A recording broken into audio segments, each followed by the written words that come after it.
Hi guys, welcome to another video from Overbite Gaming, and today we are taking a look at Yakuza Like a Dragon.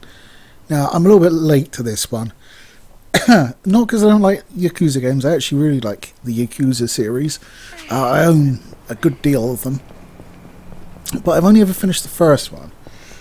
And I kind of like held off from getting this, so I was like, it's just going to be another Yakuza game, isn't it? You know, I've got tons of those to finish. What do I want? Another one. Yeah, it's actually very different. It's the first one in the series, not the first one I've played, but the first one chronologically in the series where you don't play as Kiryu. So you play as a new guy who is Ichiban Kasuga.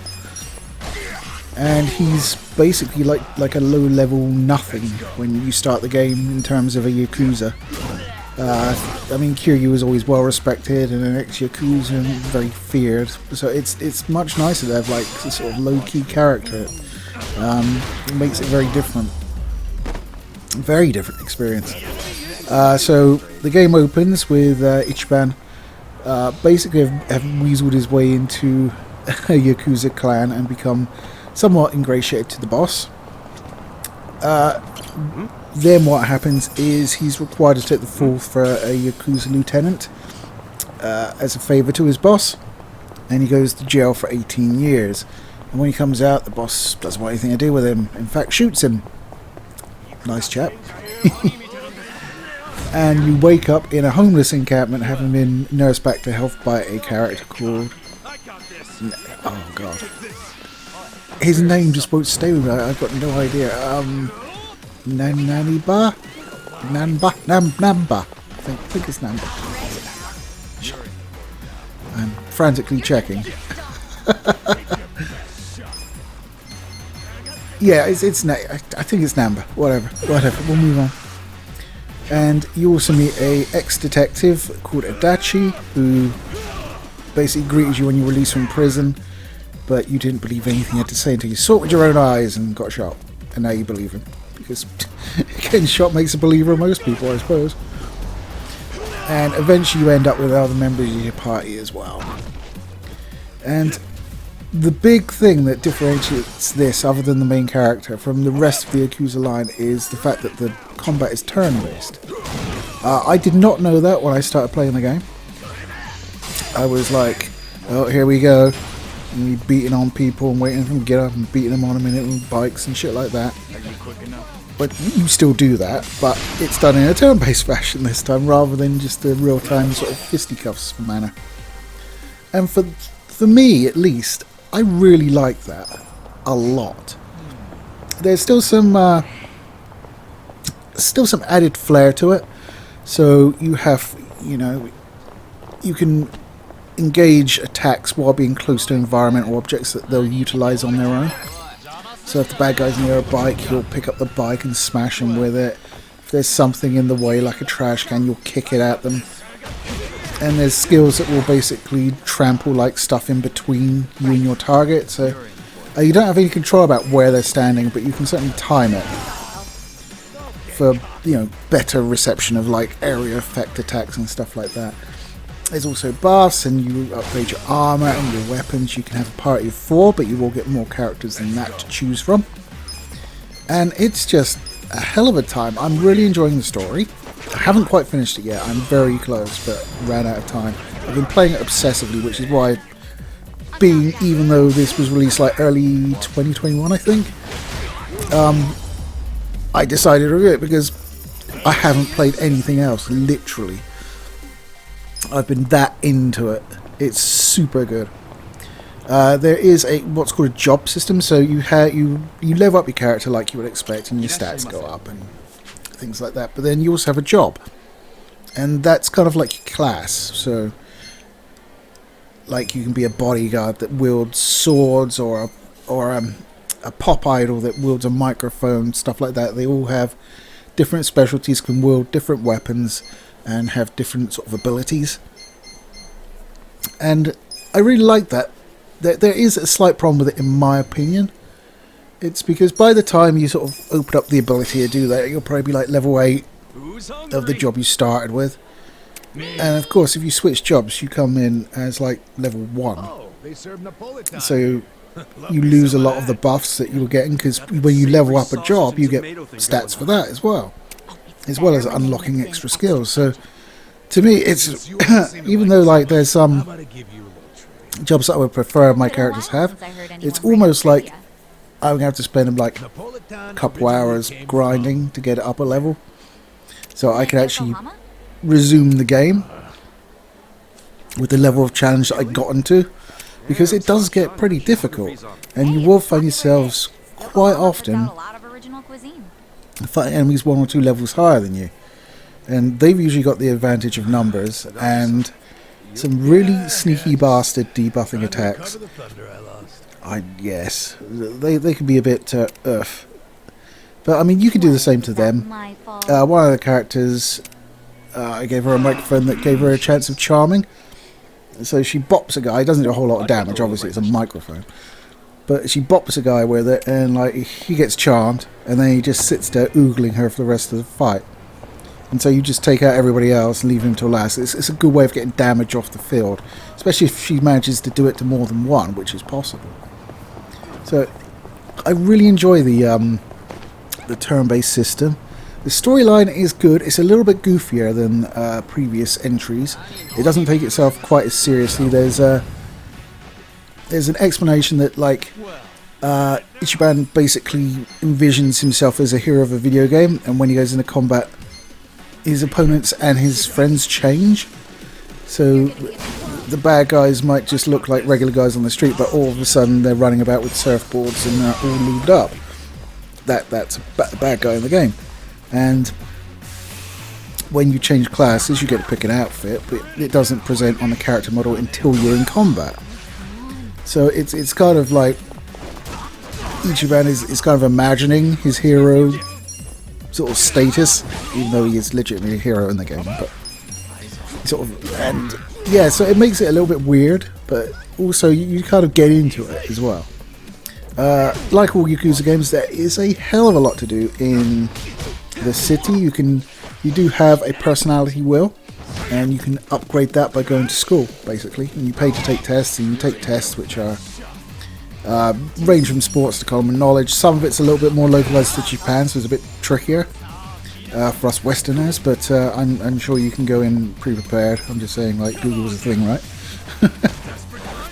I haven't done that. I've actually passed both of the ones I've taken, so what that does is it basically pushes out your character stats, so it will look like kindness or courage or intelligence, stuff like that, and that will give you access to more jobs, because some of them are gated by that. So yeah, that's great. One particular standout for me is you get the opportunity to run a business. You get given a confectionery store to run. You manage to convince a guy you met earlier to invest some money into it, and then you're there basically trying to earn money by moving your staff around, and then you can upgrade things and sort of expand, and you rise up through the sort of business index, and your goal is obviously to be number 1, and that's really fun as well. I mean, it's just a nice change of pace. I think it's not like a hugely in-depth business simulator that you would expect as like a full release, but it's just a change of pace from what you're doing the rest of the time. I really like the characters. I really like their interactions. I have had a couple of crashes. I think twice it's just crashed to desktop, no explanation. It's always been when I'm out of the room though, so I can't really elaborate on it, but I've just come back and it's been closed. So I've been like, ow. One of those times it did take me like out of a half hour worth of gameplay that I had to replay, because a lot of the areas you go into, like when you're running around the city, it's fine, you can save whenever you want, that's fine. But when you go into some of the areas, it disables the save, and it will put save points in, and some of the save points are quite far apart, so you know, you can't save scum through fights, unfortunately. And you know, as I say, if the game crashes and you haven't saved for a while, then you're kind of destined or whatever again. So that's only twice, only once in an area like that though, so it's not been too bad. Generally speaking, the game runs great. I think I'm up around like 120, something like that. I'll have footage on the screen so you can see for yourself. But yeah, it runs really nicely. I am running a 3080 nowadays, so it should. But yeah, I haven't actually tried it on my big TV yet. I've got my big TV and my monitor hooked up, and my monitor's 144 Hz 1440p, and my TV 60 Hz 4K. I might try it on the TV just to see what the performance is like at 4K. Obviously, anything else above 60 is going to be wasted, but there you go. So it runs nice. Graphically, it's not one of the better games I've seen, but it's certainly no slouch. It keeps all the sort of visuals of the previous games you've come to expect, like the city's done really well, has a good atmosphere to it, the character models are all looking sharp and clean. Nothing to complain about on the graphics front at all. It's not going to blow you away, but you will sit there and be like, yeah, it's a pretty good looking game. Just like that. So yeah, Yakuza Like a Dragon. I'd highly recommend it. I mean, I literally got 2 versions of it, basically, because for some, it always seems to happen, right? You get it free on PlayStation Plus, and then it drops on Xbox Game Pass as well. So you're always like, oh. So I've got it on PlayStation 4. That's where I first tried it, and I played like, I don't know, first 2 hours of it on there. And then I was just like, oh, look, it's on Game Pass. Well, I can, you know, have higher frame rates and better graphics from the Game Pass version, so I got that. And, well, I didn't get it. I'm obviously utilising my Game Pass subscription in order to play it. And yeah, it's great. It's great on the PlayStation 5 as well. That was, I think it's a PlayStation 4 game. I don't think it's a 5 version, although I could be wrong because I haven't checked. I have got Judgment as well on PlayStation. I've played a few hours of that, but I haven't got anywhere near as into that one as I am this. I just really like the characters more. I mean, Ichiban, he looks like a badass. He looks like a typical like lead of a Yakuza game in that he's tall and muscular and he fights with his fists really effectively. But in the game, he's not. He's just like a lowland. He's nobody. I really like the fact that you're looking for a place to stay, like near the start of the game when you're literally homeless and having to pick up cans and check around vending machines for money. You know, it's such a change from like being the big badass Yakuza with all that history, and then having this new guy who's fuck all and has to scrounge on the street to like get money. I mean, obviously it doesn't last very long. The game progresses and you get a house which you basically live in a brothel for a while because you've protected the brothel and stopped a faction from stealing electricity from it. So you're given a free room there just to keep an eye on the place, and then you get a hideout, and it goes on. But it's just like seeing him work his way up from nothing. I really like, and seeing him meet new characters and the way they interact as well, the friendships they have. You'll be walking around and there'll be a prompt that will come up and you can press a button and listen to dialogue between characters. One thing I will say, if you are intending to play or are playing it, make sure you talk to the other characters in the bar, because that's the way you strengthen your bonds with them. I did not know this. I've been like going on and on with like level 0 bonds on most of my characters, and there's like one guy I spoke to. So make sure you do that. And the higher the bond, that will also unlock jobs and stuff like that. I think there's some other buffs it gets as well. But there's just so much to this game that I really haven't taken everything in as well as I should have, because there's just so much going on, so much to learn. All these mini games you need to know how to do. The combat system is just completely different.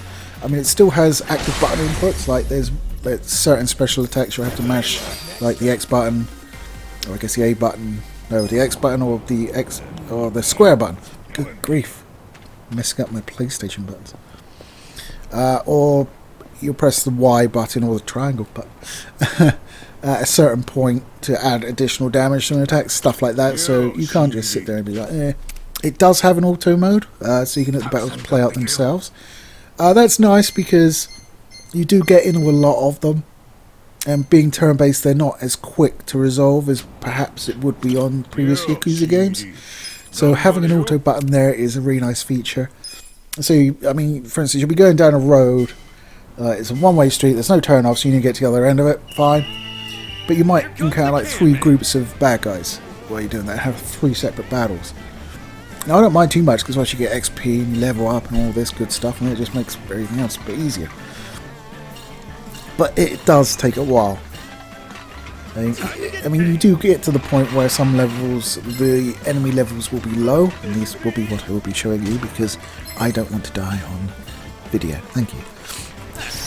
And you can take them out relatively quickly, but outside of that, sometimes it does drag on, especially if they're able to debuff you and stuff like that. But overall, Yakuza Like a Dragon is a great game. I know I'm like a year and a bit late on it, but I would highly recommend it. It's free on Game Pass. It was free on PlayStation Plus. That's the mark. Not sure how much it goes for otherwise. They generally hold their prices fairly well. But yeah, check it out. Streets look cleaner already. That's all I've got this week. Let me know down below if you've played Like a Dragon, what you thought about it. And as of course, as always, catch you next time, guys.